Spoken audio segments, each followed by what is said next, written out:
Alors, Moriba, donc hyper frais, ok, là c'est tout propre, c'est tout beau. Euh, Tu pourrais éventuellement rajouter que tu es en bac pro MCV, enfin en tout cas, sinon il faudra le dire à l'oral. Si tu as peur d'oublier, note-le éventuellement sur ta page de garde. L'annonce du plan, ok, bon ça en général, vous avez recopié ce qui est existant. Présentation de l'entreprise, donc là peut-être parce que tu n'as pas d'image ou plus, mais bon, ça aurait pu être sympa de mettre soit un petit logo ou quelque chose. Identification de l'entreprise, donc H, là n'hésite pas à spécifier que le H c'est pour halal, ça peut être intéressant. Donc c'est du déstockage, du commerce de détail, hop, ici, toujours, hop là. Bah là 8h, 20h aussi. Quand tu as des doubles ponctuations, voilà, il faut mettre des espaces.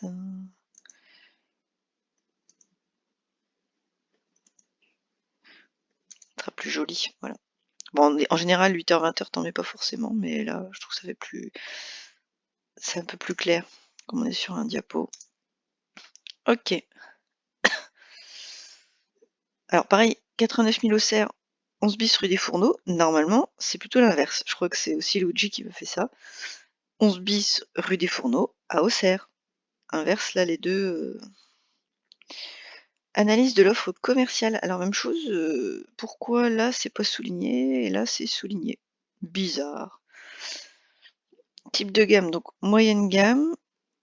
Politique de positionnement moyenne gamme. Tu peux pas mettre les deux là, c'est pas possible. Bon prix, pareil, un bon prix, ça veut dire quoi? Non, on est sur du déstockage, tu nous l'as dit. Tiens, là, j'ouvre un peu. Hop, je te le mets comme ça. On est voilà sur du déstockage, donc c'est des prix bas. C'est la politique justement de prix. Le déstockage, c'est forcément du bas prix, sinon ça n'a aucun intérêt. Donc ouais, cette slide-là, bon, elle est un peu bizarre. Après, tu pourrais parler éventuellement de ton assortiment, en disant que finalement, toi, enfin, après peut-être que tu le maîtrises pas non plus, mais sur un assortiment restreint où tu vends vraiment, des produits, frais, hein, si j'ai bien compris, notamment de la viande, heu et qui va être peut-être, étroit mais profond. C'est-à-dire que vous avez plusieurs références, peut-être de merguez, de poulet, enfin après je sais pas comment ça se passe. Heu Mais sinon, surtout, ouais, essaye d'expliquer ce que tu as, toi. Analyse de l'offre commerciale, éventuellement parle de tes différents rayons, de ce que tu vends, mets éventuellement des photos de tes rayons, je sais pas. Mais là, ça nous dit pas grand-chose finalement. Tu vois? Des stockages de quoi? Peut-être que tu vas le dire à l'oral, hein, mais et puis moyenne gamme, bon prix, bon, voilà, c'est pareil, c'est pas forcément profil type clientèle, bon, de 19 à 50 ans, hommes et femmes. Pareil, c'est pas hyper précis. Est-ce qu'éventuellement tu peux faire un diagramme en expliquant, bah, je sais pas, hommes et femmes déjà, est-ce que vous avez majoritairement des hommes et des femmes? Est-ce que c'est vraiment, 50-50? Je sais pas. Et puis après, oui, peut-être, refaire un sur la tranche d'âge, pareil, profil type de clientèle. Moi, à chaque fois, tu me parles beaucoup de professionnels, donc est-ce que tu as que des pros? Tu as des particuliers? Combien de pros? Combien de particuliers? Ça serait beaucoup plus intéressant pour le coup. Analyse de l'offre ah oui, toujours, oui, bon. La concurrence, alors c'est pareil, analyse de l'offre commerciale, pour moi, c'est plus de l'offre commerciale. Bon ça, je sais que dans la diapo, c'est présenté comme ça, mais je pense que ça vous induit un peu en erreur. Heu, la concurrence, donc les concurrents directs, Leclerc, Géant, Leader et Action et Nose. Oui, alors parce que tu vends autre chose que de la viande alors? Bon, pareil, pas clair ça. Et est-ce que des boucheries, c'est pas du tout tes concurrents? Grands Frais, tout ça, non? La zone de chalandise, 10, 20, 30. Bon, là, ça sent la zone faite un peu comme ça. Combien tu as de pourcentage, à ton avis, de clients qui viennent à 10 kilomètres à la ronde? Combien viennent de 20 kilomètres et combien de 30 kilomètres? Ce serait intéressant de refaire un tableau avec, finalement le pourcentage. Politique de communication, donc, affiches. Ce sont des affiches publicitaires. sur les produits en promo, sur les vitres de la rentrée. Donc je pense que tu veux dire qu'il y a de l'affichage sur des promos en cours sur les vitrines, à l'entrée. Donc je vais essayer juste de te le reformuler différemment parce que là, hors média, affichage des promotions en cours sur les portes d'entrée ou à l'entrée. Bon, je pense que c'est ça que tu voulais dire. Bon, si c'est pas ça, tu pourras toujours me disputer. Hop. Donc Facebook, TikTok, Instagram. Alors très bien. Le top, ça serait que tu me mettes soit des liens ou des images qui correspondent justement au compte Facebook, TikTok, Instagram, des captures d'écran. Ça serait le top.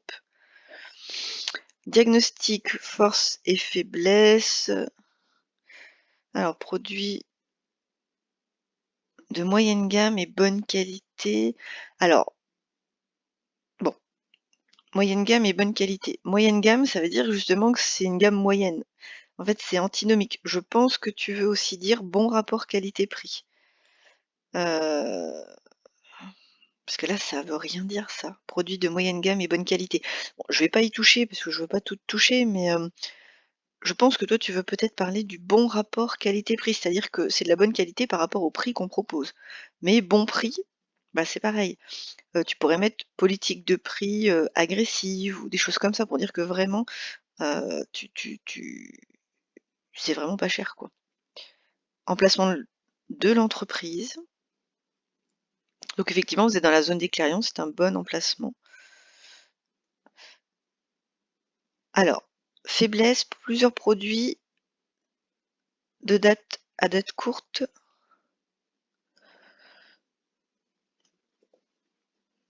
Alors attention aussi, petite réserve et petite chambre froide.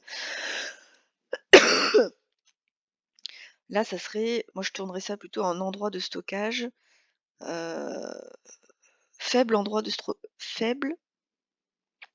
possibilité de stockage. Réserve, chambre froide. Plusieurs produits de date courte, c'est quoi? Ça veut dire que des fois, c'est un peu limite, mais en même temps, c'est du déstockage, donc c'est peut-être pour ça, je sais pas. Oui, ça peut être peut-être, je sais pas, mauvaise, gestion des stocks ou mauvaise rotation des produits. Pourquoi finalement tu as des produits à date courte? Je comprends l'idée, hein, je comprends l'idée. Donc ton action, OK, bon même chose, un peu tristoun. Comment fidéliser la clientèle en envoyant des newsletters aux clients professionnels? OK. Donc justement, là, tu envoies des newsletters aux clients professionnels. Heu, Très bien. Maintenant, ça serait vraiment intéressant quand tu parles de ta clientèle, pour le coup, tu parles pas du tout du fait que tu as des pros. Donc c'est pour ça que ça serait vraiment intéressant de faire la distinction entre les pros et les particuliers et en disant, bah, justement, comme j'ai un fort pourcentage de professionnels et que c'est ce qui me rapporte le plus, il y aurait peut-être une loi des 20-80, Pareto, je sais pas, bon bref, eh bien, je vais, je vais faire mon action par rapport aux professionnels. Ça justifierait finalement, ta problématique. Alors, donc idée, envoyer des newsletters aux clients professionnels. Date, donc sur cette période-là, ah oui, bon, après ça serait quelque chose que tu pourrais faire de manière pérenne, c'est-à-dire qui dure dans le temps. Ça aurait pu être vraiment une action, c'est pas forcément limité dans le temps. Peut-être que ça sera dans tes préconisations, mais je pense que ça peut être bien. Cible, les clients professionnels, alors tous? Ou est-ce que tu as aussi peut-être, heu, réduit ta cible? Alors fidéliser en leur proposant des réductions. Alors je vais te le pareil, je vais te le en leur proposant des réductions sur les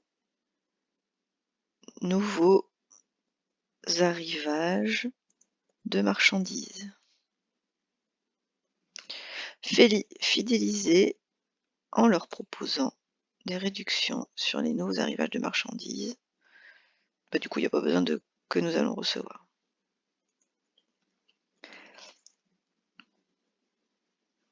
Parce que est-ce que tu les informes juste qu'il y a un nouvel arrivage ou est-ce que tu proposes des réductions, tu vois? Bon, à voir, je vais voir la suite, parce que c'est 2 choses différentes. Heu, veille commerciale, OK. Alors veille, hop, c'est de la veille. Réception de marchandises, parce que là, moi, c'est là que ça me pose problème. Je suis d'accord, bon, veille commerciale, peut-être pour voir les prix un petit peu, de voir ce qui se passe ailleurs, donc ça, pourquoi pas. Là, tu reçois ta marchandise, hem, mais on dit finalement que, tu veux leur proposer des réductions sur les nouveaux arrivages.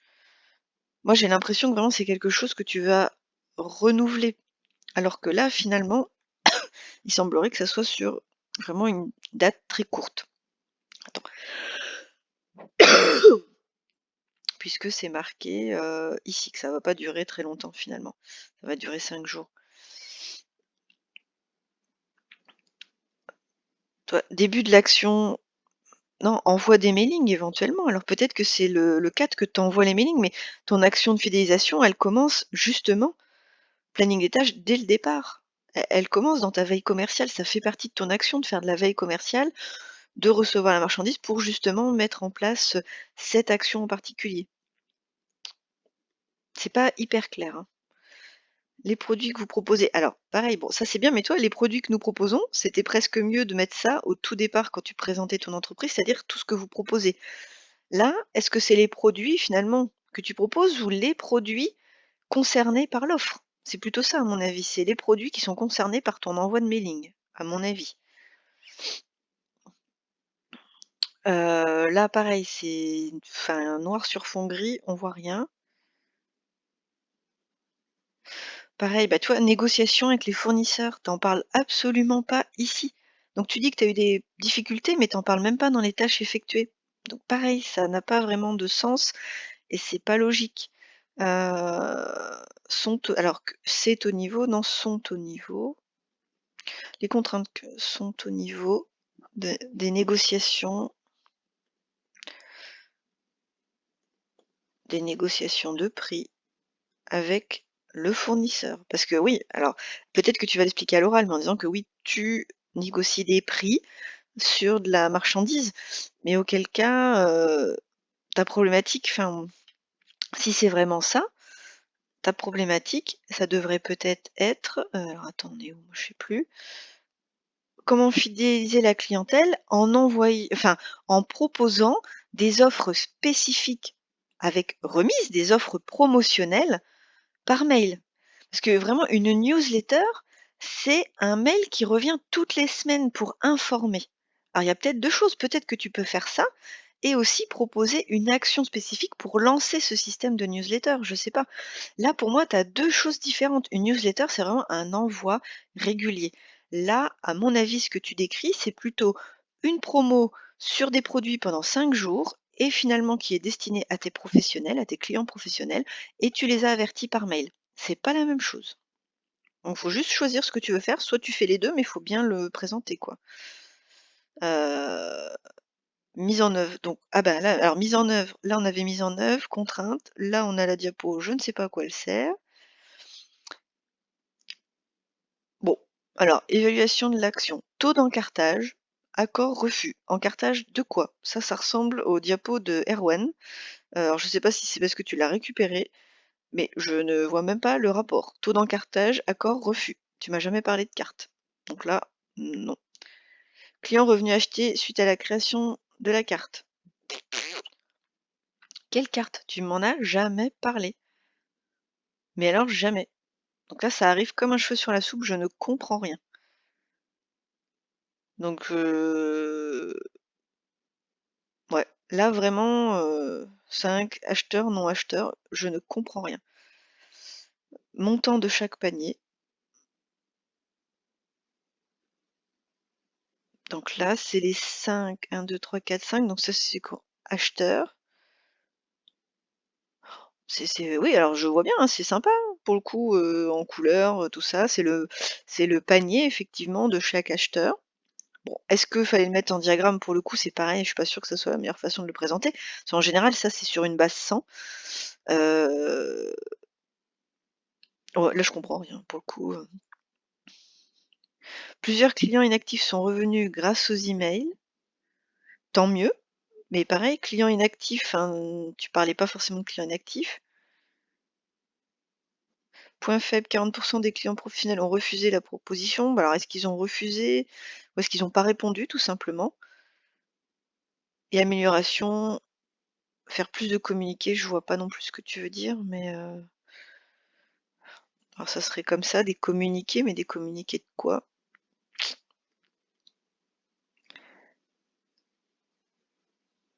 Oui, bon, OK, donc là pareil 2 fois. Pourquoi? Donc là, on sent que ça a été fait à la va-vite ça, Moriba, parce que je sais même pas lequel je dois prendre. Ne pas faire plus de propositions de carte de fidélité, faire des affiches pour attirer plus de clients. Bah, ça oui, éventuellement ça, c'est peut-être un peu mieux. Mais comme il y en a 2, je sais pas lequel je dois prendre en compte. Bon, Moriba, il y a du boulot. Franchement, là, à la fin, ça part en cacahuète, ça n'a ni queue ni tête. Là, l'action de fidélisation, bon, concentration, vraiment, essaye de voir la logique dans tout ça, avec les conseils, essaye de tout regrouper, parce que ça part un peu dans tous les sens. Parce que juste une newsletter, ça me paraissait un peu faible. Là, je me dis si quand même il y a une histoire de négociation avec les fournisseurs avant pour avoir un prix, d'envoyer effectivement un mail, bon, il y a peut-être quelque chose. Si tu me parles de carte, est-ce qu'il y a vraiment une carte aussi? Bah, s'il y a une carte, oui, c'est très intéressant. Mais là, on a l'impression que tout sort de nulle part, ça n'a pas de sens. Du coup, bon, bah, on se dit clairement que c'est sûrement du pipeau, et c'est dommage. C'est peut-être le cas, mais en tous les cas, faut pas que ça se sache si c'en est. Là, c'est un peu topé. Bon, bon courage Moriba, ne lâche rien, je te laisse, compléter tout ça. Merci.